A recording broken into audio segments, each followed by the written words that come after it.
Hey, what's up, guys, and welcome back to another Real Madrid preview. This is the Real Madrid preview to the Sevilla game away from home. Um, what is going to be one of three away games in the next three? Of course, we've got Sevilla, we've got the Champions League game against Braga, and we have got El Clasico all away from home in the next three matches. So, you know, before we came into these batch of games that included the likes of Napoli and even Osasuna. I said that we have to get as many points as possible from these next 5 to 6 games, especially considering we've got away games back to back to back. So we did well against Napoli to get a narrow but a deserved win. It was a big win as well. We did well to absolutely smash Osasuna at home. Now we have to focus now back on these next three games, because after these three games, I'm pretty sure we've got games like Rayo Vallecano, Cadiz, so it's starting to get better in terms of the fixtures.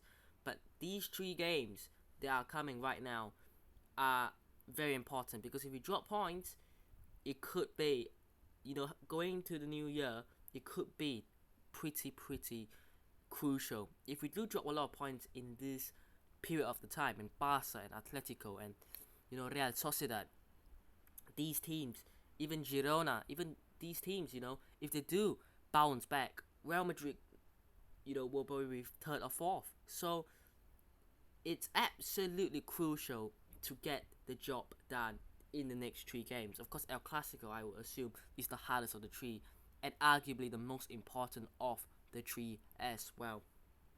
But we're gonna start off with Sevilla. We're gonna do the preview, but let's talk about Sevilla coming to this game, because I actually don't know how they've been playing, because of course they're in the Champions League as well, right? So they've had to cope with many games as well. They're currently 14th in the league, which is shocking. But after what happened last season, where did they finish last season? They finished 12th.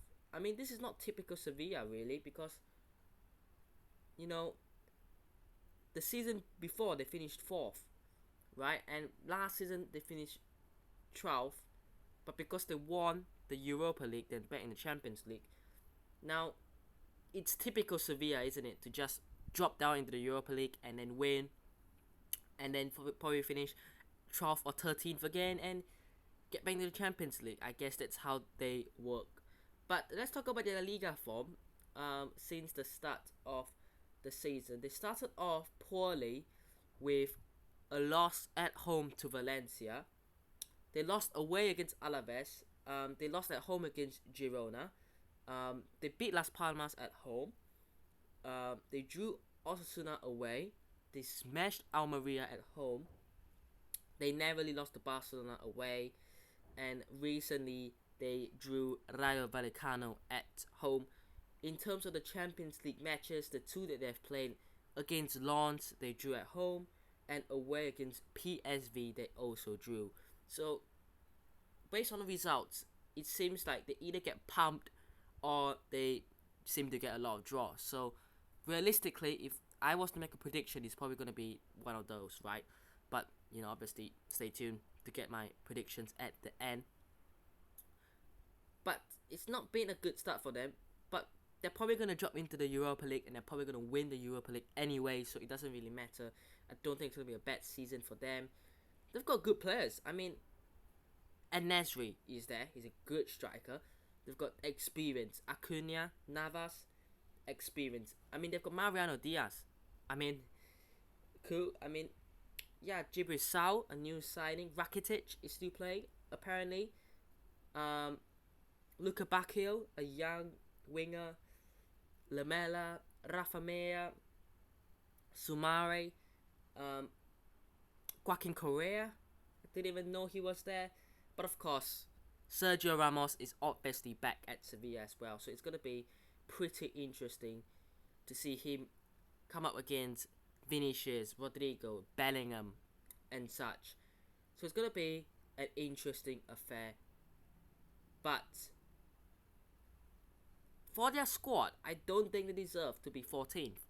If you look at their squad and look at the players that I've just said, players like Enesri, players like Joaquin Correa.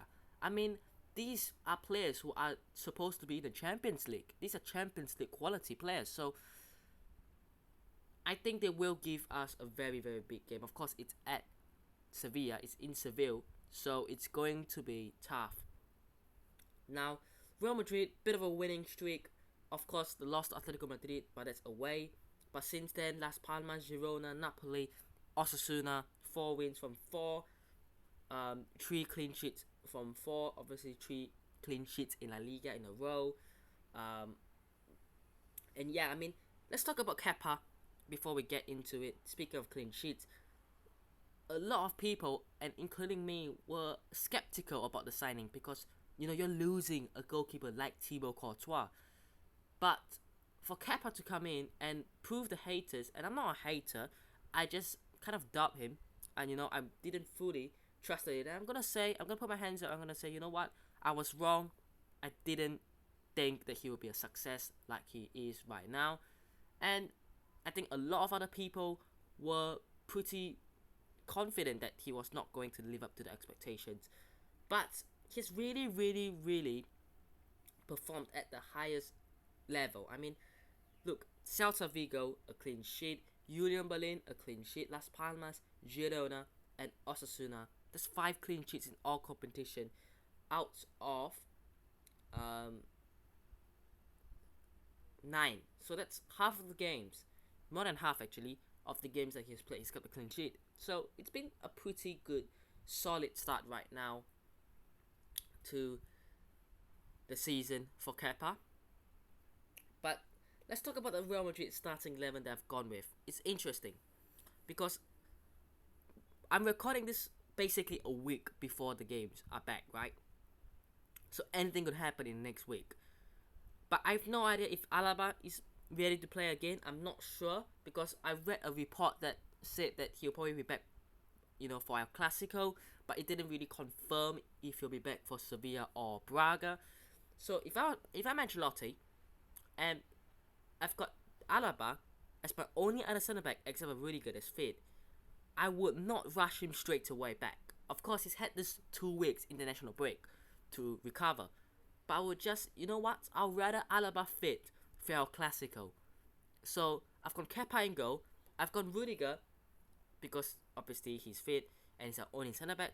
I've played Tchouaméni at centre back again. Now I read quotes from Tchouaméni saying that, do I like playing at centre back? You know, I don't really mind, but you know, obviously I don't want to play it as a long-term solution, and you can get that. But if it's just for another game, and considering how well it went against Osasuna, it doesn't mean you'll definitely do well, but we can only base it on what happened against Osasuna, and since it went well, there is no harm in trying that again, just to give Alaba a bit more time. I thought Mendy would play centre back against Osasuna next to Rudiger, but it seems like Tchouaméni is preferred. And if I think Ancelotti was to rest Alaba for another game or two, most likely he will play Tchouaméni at centre back over Mendy at centre back. So I've gone with Tchouaméni just for safety reasons, because I don't really think rushing Alaba straight in is worth, you know, it. At left back, you could play Fran Garcia. I've got Mendy. It could be a 50-50, who knows. I just want to see Mendy play more. You know, at the start of the season, and even last season when we brought Fran Garcia back, I said, look, Mendy should still be the number 1 left back. Fran Garcia should be the number 2. You know, slowly getting the team. And yes, Fran Garcia has really, really, really been quality. I mean, he got 2 assists against, was it Real Sociedad?